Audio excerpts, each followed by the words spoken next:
I don't know what to write about. This is a very common problem among students when we get to how to write an analysis. So hopefully this section, which is a new section, and all the lessons contained will help you so you do know what to write about and you do feel confident. This is section 3, as I said, a new section, how to write an analysis. What's in this lesson? First, we have a written analysis SAC overview. There's differences between writing for the SAC and writing an analysis in the exam. So this lesson concentrates on the SAC, the written SAC. So we have written analysis SAC performance descriptors, because it's school assessed. 3 steps to writing an analysis, which you can also use for the exam. And this lesson also features step 1 of writing an analysis, the big picture questions, and a sample SAC, not from VCA, but produced by me, on coral bleaching, and a worked example. Most relevant study design dot points.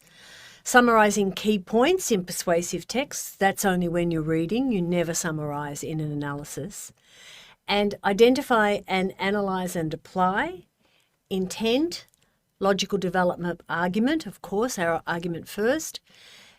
The different evidence the author uses to support arguments, language used by the author to position or persuade an audience to share a point of view. The effect of the author's identity and context on an intended audience, the role of visuals, never forget the visuals, and features of print, audio and audiovisual texts. Let's look at the written analysis SAC, which will be held at your school.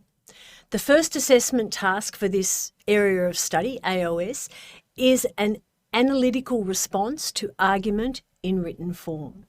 You are required to analyse the use of argument and language in persuasive texts, including one written text, print or digital, and one text in another mode, audio and or audio-visual. So you won't only get written texts. This SAC asks you to write an analytical response to the text considering argument, language, persuasive strategies, remember that's that big umbrella, and the effects, audience impact. It does not ask you to compare the persuasive texts, and it does not ask you to evaluate which text is better. Always, and I cannot stress this enough, please find out the terms and conditions of the SAC beforehand, not just on the day of the SAC, as well as reading the SAC performance descriptors. The written analysis SAC, the SAC texts, your school's English department chooses the persuasive texts that you have to read and analyse for this SAC. SACs need to include persuasive texts that have been in the media September the 1st of the previous year. Although the persuasive text chosen will address the same issue, they may present different or similar points of view. One text may not necessarily be in response to another text, but it might offer another opinion on the issue. It may be in response, but it doesn't have to be. Specific terms and conditions. VCA has recommended in their sample approach that teachers provide students with at least 2 persuasive texts, one written and one in another mode, so audio, audio-visual.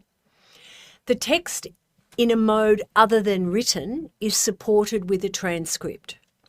Students watch or listen to that text in a mode other than written twice. So, for example, you might get a written main text, an article from a newspaper or an opinion column or something like that, and you might have a video post or a clip from the news or a clip from a podcast. Whatever it is in that other mode other than written, you should receive a transcript that is written down what is said in that video post, the podcast clip or whatever it is. And you should be able to view, listen to whatever that other mode text is twice. That's VCA's recommendation. Students write an analytical response to the text considering argument, language, persuasive strategies and effects. You are permitted a print dictionary not online. The time period for your SAC is decided by the school. Now, part of that time period might be separate reading time, or they might decide not to have a separate reading time. And the SAC is worth 40 marks. Remember, a transcript is the written print copy of spoken words, and it may be partial or complete. You might only get a snippet of a clip. Mode refers to the various processes of communication: reading, writing, speaking, viewing, and listening. Let's now look at the VCAR SAC performance descriptors. This is how your SAC will be marked out of 40. And you can see left-hand column here, we've got key skills: identify and analyse intent, logical development of argument, key. In order to achieve a very high grade, you're expected to examine critically how the author guides an audience by the use of strategic sequencing of argument. That is, what do they do first? What do they do second? What do they do third? How do they develop their argument? It's all very deliberate. Another skill here: analyse the language used and how they complement each other to position the audience. Big one. If we go up to the very high category, we can see that you need to be able to examine subtle connections, subtle things that might not be so obvious, a bit of reading between the lines, like the implying and inferring. And you also need to examine these in relation to how they persuade the audience. There's all these sorts of connections with features. If we look here, we have skills 3 and 4. Identify and analyse the features of print, audio-visual texts. Once again, to achieve a very high response or grade, you need to examine these subtle connections between the visual and the audio features and the implications these features have in relation to persuading audience. So implication, once again, something that's not direct, it's a little bit indirect. We've got inference here, like a conclusion reached through reasoning, not that one that is immediately obvious. As I keep saying, you've got to read between the lines. Another skill here is to identify and analyse different evidence the author uses to support the arguments. Once again, to get a very high grade, you have to examine, and I like this term, pivotal aspects, like key aspects, okay? What we need to know here is you cannot analyse every single point, nor is there any need to. You won't have time, and it's not necessary.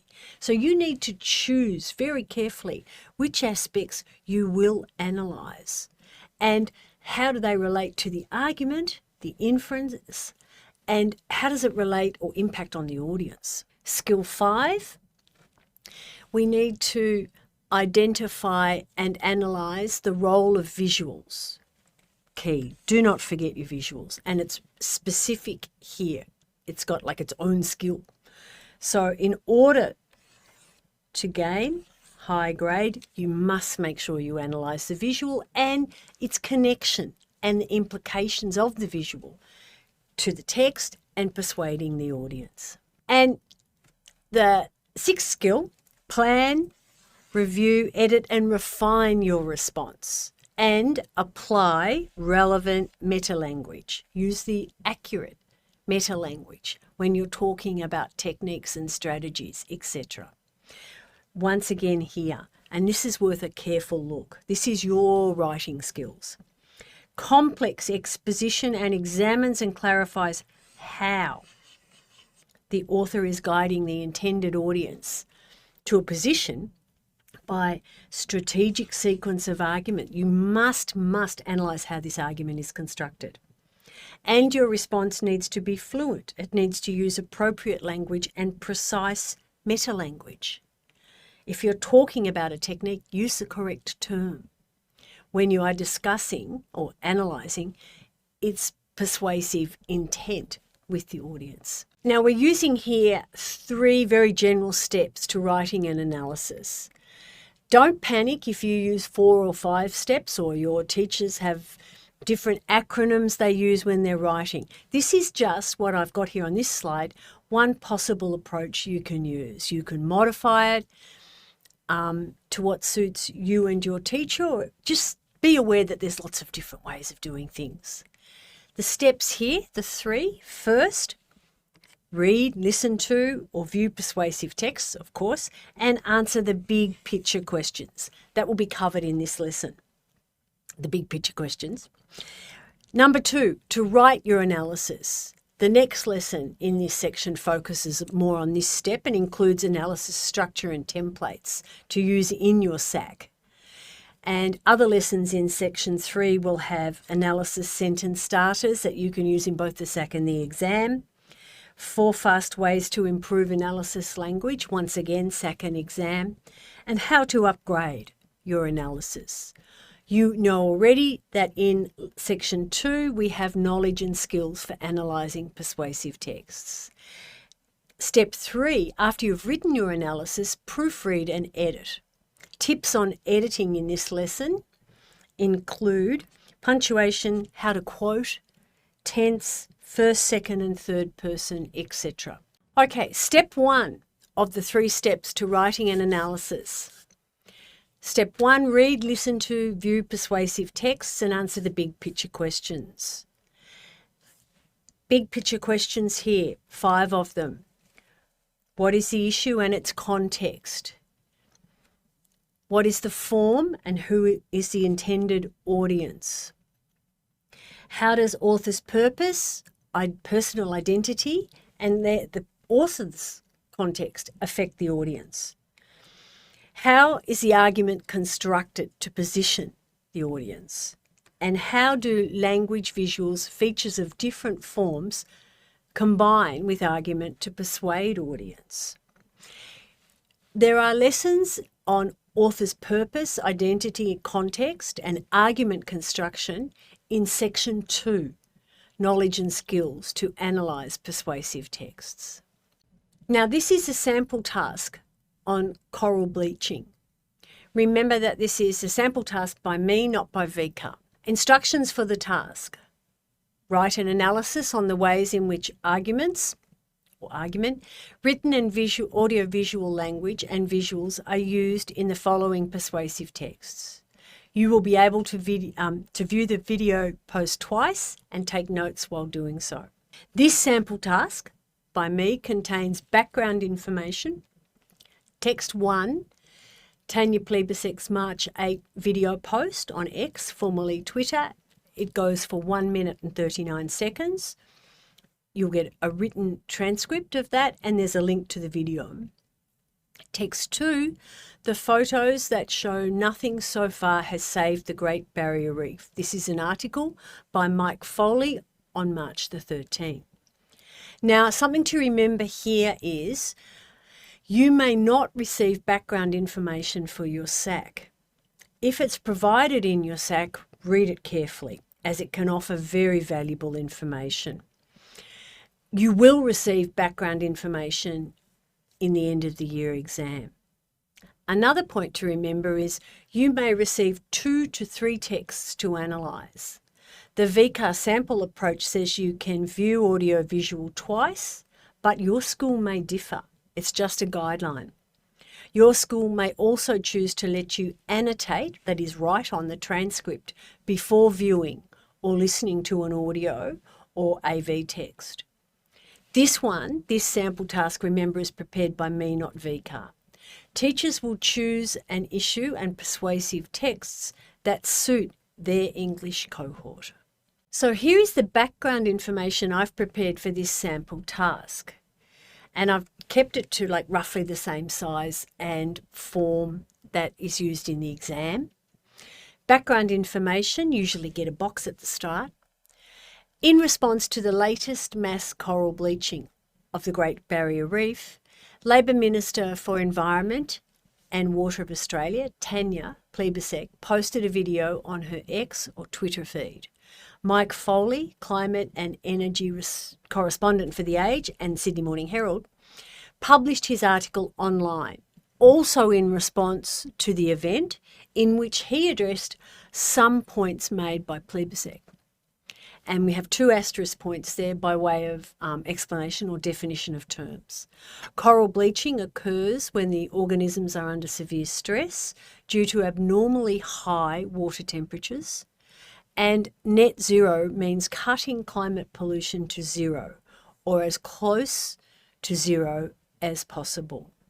So let's have a look at what information the background has given us. So what we have here, the context in response to the latest mass bleaching event. Labor Minister, so here we have an author, author 1. Tanya Plibersek posted a video, form. Mike Foley, author 2. Article online, form. We know that there's links here. Okay, so these annotations should signal to you that background information, if you are given it, is super important.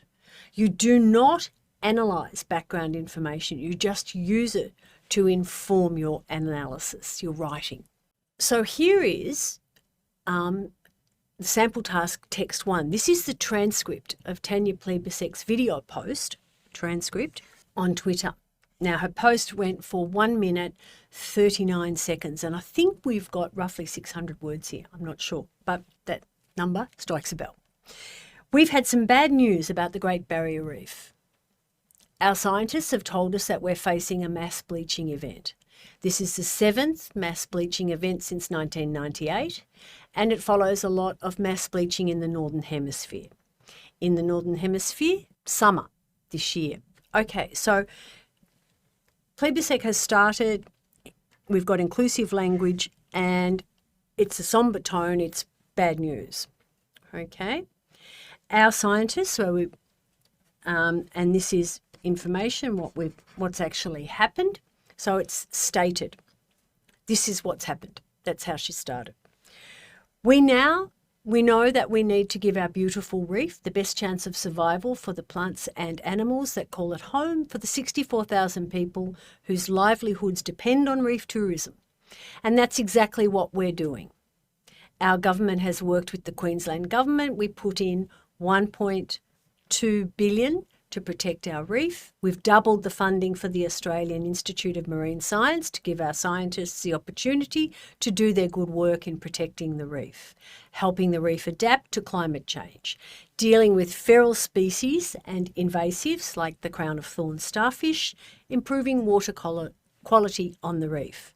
Okay, so part of her argument there, we've had the bad news, this is what's happening. We've got the mass bleaching event, then we need to give our reef best chance of survival, and then straight into our government, what our government is doing. So you might want to go to, depending how much time you receive in your SAC, you might get a long time to write points and a little table. However, you might not at all, and certainly in the exam you won't have much time. So you might say, okay, here's the first point of the argument, 1A. Here's number 2. It segues pretty quickly in what our government is doing, because she is a politician and she has a dual purpose here. While she wants to enlighten us about the Great Barrier Reef and climate change, etc., she also is selling her government's action plan. So we've got to be aware of that. So here we have I would say this one is probably the third point, introduce another enemy so that government doesn't become the only enemy. And we also need to do something about climate change. So there it is here, another one. Climate change is the biggest risk, strong adjective, biggest risk, not just to the Great Barrier Reef in Australia, but also to coral reefs around the world, globalised. This problem is global. And that's why we've legislated a pathway to net zero by 2050. So it's selling the government's action plan again. It's why we're working hard. We, very inclusive, and you're with me, you followers of my Twitter post. It's why we're working hard to reduce carbon emissions in Australia, to do our part in the global effort. We're not alone. To reduce carbon emissions and to also make sure that we're transitioning Australia to more renewable energy to get our target of 82% renewable energy by 2030. So once again, using the biggest risk and then the governments, this is what we're doing. Okay. It's a tough time for the reef at the moment, personalising the reef. But we'll work together with governments around the world to make sure we're protecting our reefs for future generations. So, you know, this is sell, sell, sell. This is what we're going to do. Very factual, lots of logical language. The tone is concerned, yet it seems reassuring and practical. We've got a plan in place. This is what's happening. Here's an activity for you. Write notes on features of the video post after you have watched and listened to it. View it twice and see if you can write comments just beside these key features below. Okay, so what do you notice about the voice and the volume? What do you notice about pace, pauses, any stress, intonation? What about the body language used and movement and eye contact? What about hand gestures? What about costume or makeup? Does it make any difference? Does it send any sort of instant image of the person? What about the location and the use of subtitles? So take some time to view the text twice and to complete this table. Okay, so this is what I noticed and how I've completed my table. Notice I'm only using just phrases and snippets. You won't have time to do this massively in your SAC. You'll probably only have time to do really even less notes than this. But find out about what you will have time to do beforehand and expected process. Here, what I notice about the voice and the volume is it's easily audible. I can hear it. She's not shouting. It seems reassuring in that it's a low volume and it conveys calmness. It sort of feels calm. The pace is fairly fast in delivering the message of the problem, the facts and the action taken. It's like a no-nonsense sort of approach. No wandering off into any humour or anything not to be had here. I think there are a few obvious pauses and to me they come around, that's what we are doing, emphasising. They're pauses that emphasise the government's action. I don't notice much obvious stress at all. The tone, I don't think varies, certainly not intonation, her voice going up and down. It's not dramatic, it's steady and calm, it's matter of fact. Here is the problem, this is what we're doing about it. Slight variation when climate change is introduced, but not that much. The visual features, so that was all the audio, now we're looking at the visual features. Body language and movement, her eye contact is maintained throughout the post. No hand-hold notes, and this promotes trust and reassurance with her audience, very much so, by making this eye contact and not using lots of notes. The body language and movement, the hand gestures, not that many. Used when she points north to indicate it's a global problem and to emphasise government actions. Costume and makeup, here it's just professional, understated, not too distracting. Says this is not about me, this is about the government and the reef, very serious professional sort of. Would you comment on it? I don't know. Location, once again, the background is professional. It's not, in her library with the books on the shelves where you get a little bit distracted, nothing like that. Subtitles are used. Now, this I think is an important point. They are used to reiterate importance. They're in handwritten font too, which is conveying, I think, to me, trusted communication between people who know one another. And remember that this will be viewed by her followers and unfortunately some haters as well, I think. So you have to look at who's her audience here. And is there more than one audience? Okay. Other things you can add to visual here, which might or might not be relevant. Sometimes camera angles. Often that is very relevant in a news clip, especially if they're following or tracking someone. You also might have, mid-shot, close-up, like a headshot. She's like a 3/4 shot, I think. Not distracting, just, I suppose, maybe emphasis of professional standard of dress, no nonsense, but it's not the whole one. We're not looking at her shoes or anything like that. It's like nothing of major importance. You can, there'll be tracking shots, all those sort of ones that if you've ever studied a film in English, you'll know all those features as well. They might not be relevant here. And remember, you cannot write about everything. Okay, so now we have the text 2 from the sample task, and this is the written text, which is an article by Mike Foley.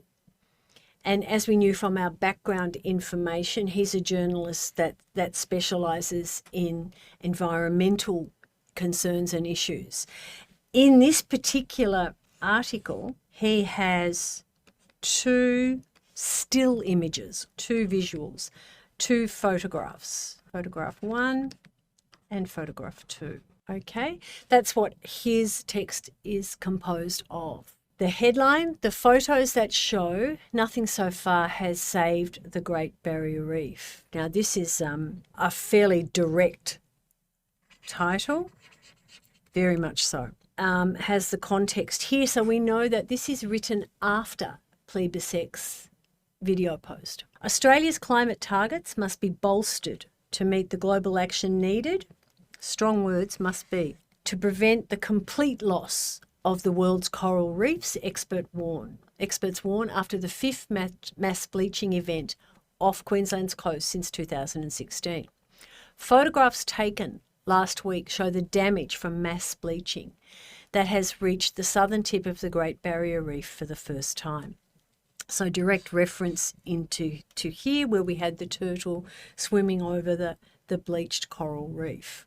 He goes on to say, sheer good luck has spared this section of the reef much of the damage from the past 4 bleaching events. Now he's got an expert here, a quote from the expert, Stuart Kininmonth, the head of research at the University of Queensland's Heron Island Research Station. So we've got expert 1. But now this pristine marine ecosystem is suffering up to 100% bleaching across vast swaths of reef up to 5 metres in depth. So this is really dire stuff. Now he has a link, a reference to Plebisec here. So he started very matter-of-factly straight in. Nothing's been done. The government hasn't done enough. Here's the photos. So his careful argument construction, it's very strong. Environment Minister Tanya Plibersek acknowledged climate change was the biggest threat, acknowledged, to coral reefs worldwide, and pointed to the government's emission reduction targets and 1.2 billion investment in projects to boost the reef's resilience. So he's got facts here. He's not directly condemned what she said, but nor really has he praised it. He's just presented it as a fact. But this here, when you got this but, so part of his argument is to say this is what the government is doing. So if we go through, we had, okay, first of all, he said that the photographs show nothing's been done. This guy says we're in a bad situation, argument points. Here's what the government's doing. And then here we have more experts saying this is what really needs to happen. So he's building a case. His argument is like building this case. Independent analyst Climate Action Tracker says Labor's goal, so that's directly the government, not the person, of cutting emissions by 43% below 2005 levels, 2030, and reaching net zero by 2050 is consistent with global action that would lead to 2 degrees more of warming. So it's not going to benefit. So stating facts here. And what he's also done is part of the stated facts, he's added more detail than Plibersek provided. So you have to ask yourself, why is he doing this? Is, creating doubts in the readers' minds.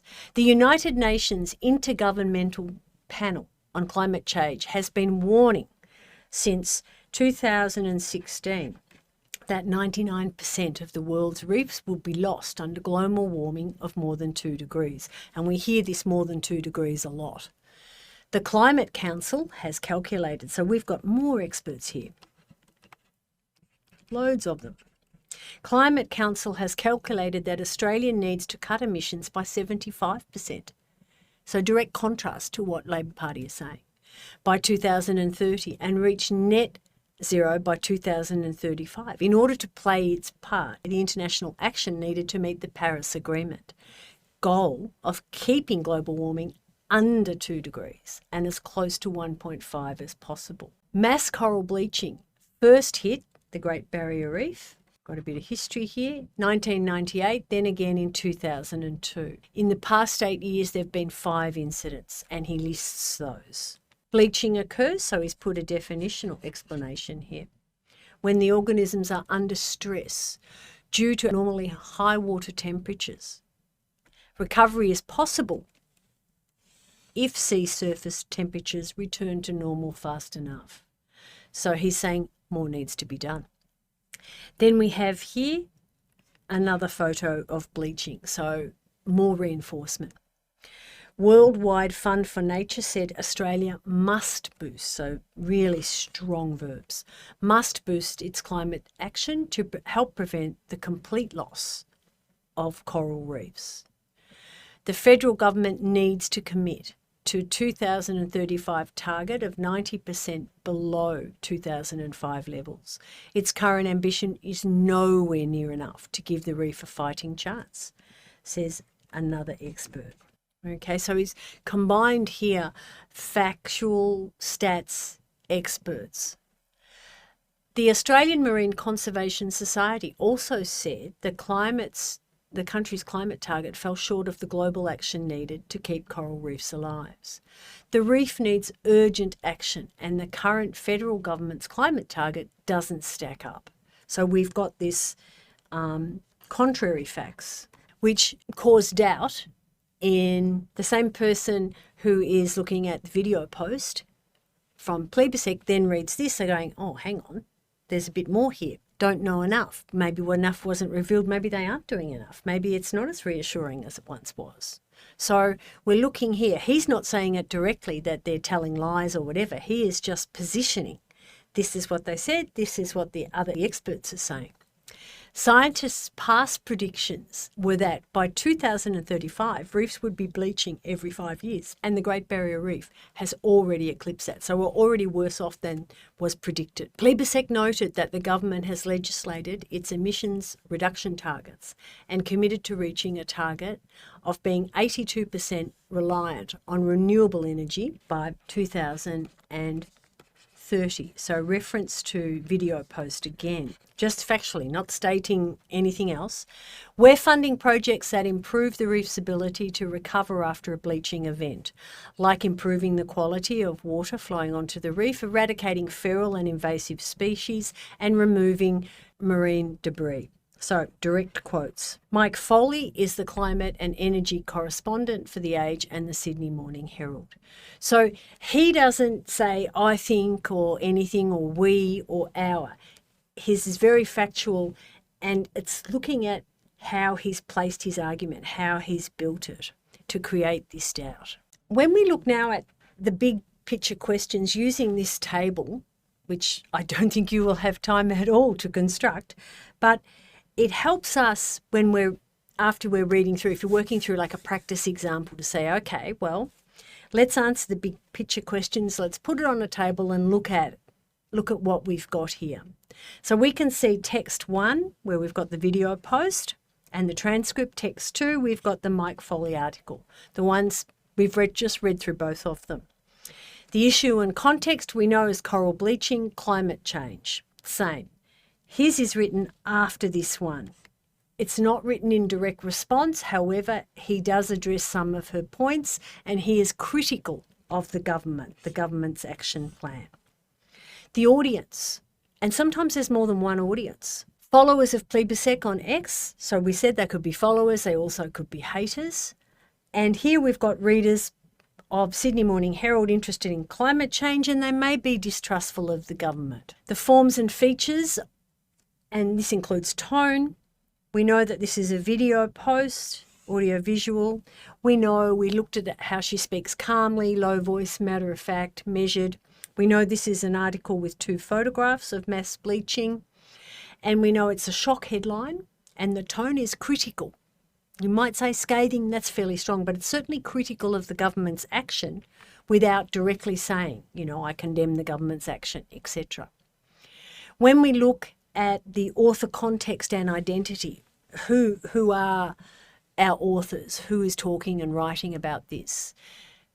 Plibersek is a Labor Minister for Environment and Water of Australia. We know that she's selling herself, the Labor policies.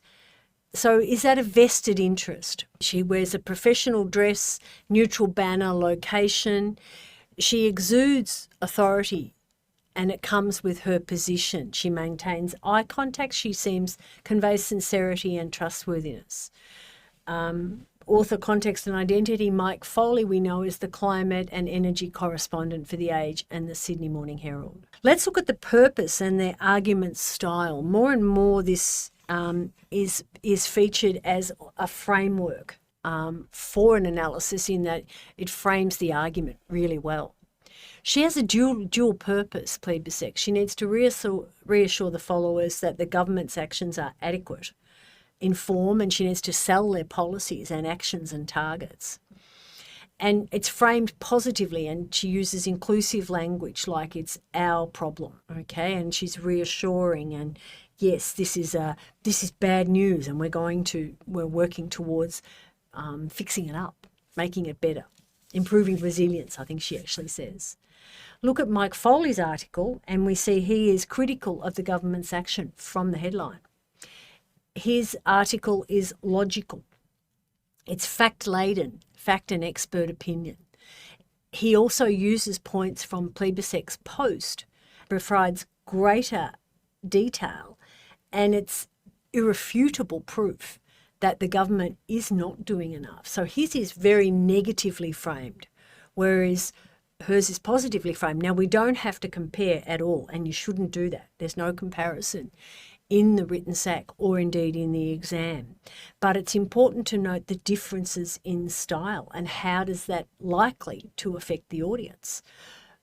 Plibersek's post is very positively framed, inclusive, and whereas Foley's is negatively framed.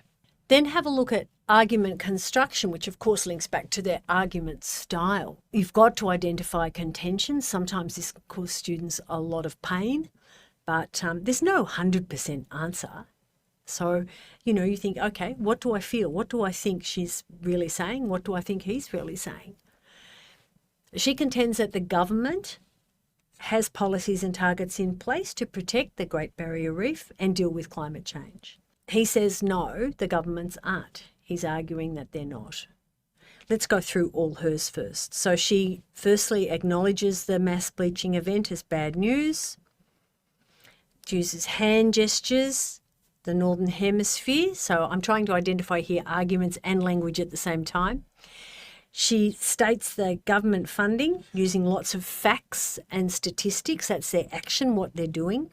It's the best chance for survival. That's a superlative adjective. Protecting, improving water quality. She introduces an enemy, the feral species. Climate change, once again, allows her to talk about what the government is doing, positive stuff. And finally, she personalises the reef and repeats protecting. And you'll see there's lots of protection all through her post. When we look at the construction of Mike Foley's article, his is very factual, very logical, lots of statistics again, lots of detail, lots of experts, and he very clearly states the government is not doing enough. And part of his is not comparison at all, but he's picking up on when he says the government is not doing enough, he picks up on some points that she's mentioned simply because they are what the government say they are doing. Now, you try and write some comments. So we've gone through the argument construction, some of the language devices present. We've got author identity and purpose. Now, want you to fill in, write comments about the appeals and the likely audience impacts for texts 1 and 2. Well, I won't tell you what to say. You go and do it. What do you think? How do you think the audience for Plebiscite's video post are likely to react? And how do you think the audience for Mike Foley's article is likely to react? And why? So here, if we deal with text 1 first, remember this is not a comparison. This is just an easy way of putting it on the slide together. I think that Plebiscite appeals to her followers. Remember their followers on Twitter or X. Concerns about the coral bleaching, and she addresses them.